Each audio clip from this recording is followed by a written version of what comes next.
Today we are talking about this part of the circuit. It's what I've just added today. So this will be the system clock for our 8-bit computer. It's made of a 555 timer. I hope you can see it. So we have the 555 timer down there, connected in astable mode. And I think one of the biggest goals while making these types of circuits is to make everything as compact as possible. So you can see the 555 timer has just used a very small portion of the breadboard, which makes it more compact, and the signal is actually clean. You don't have to use long wires, which will also include some resistances which you don't want.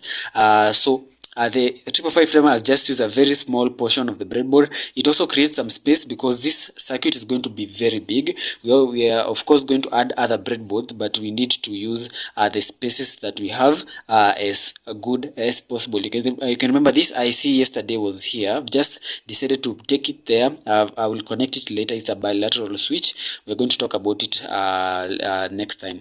So this is a 555 timer in astable mode. That will be the system clock. The capacitor that is running from is a 22 microfarad capacitor. That's what it's running from. If you don't know how to connect a 555 timer in astable or any other mode, I have playlists on my YouTube channel. Maybe I'll share the link on my description for this video. Then you can get the link for the 555 timer in various modes. A very easy circuit. Now right here we have the counters. These are 4-bit binary counters, each one of them. So tomorrow I'm going to connect them. I'm going to cascade them both together to make an 8-bit binary counter.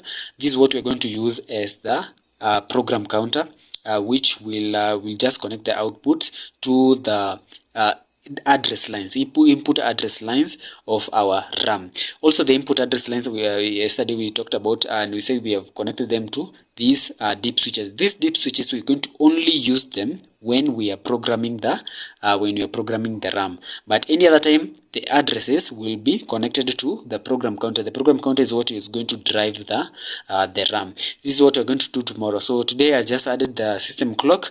It's a 555 timer in astable mode. Yeah.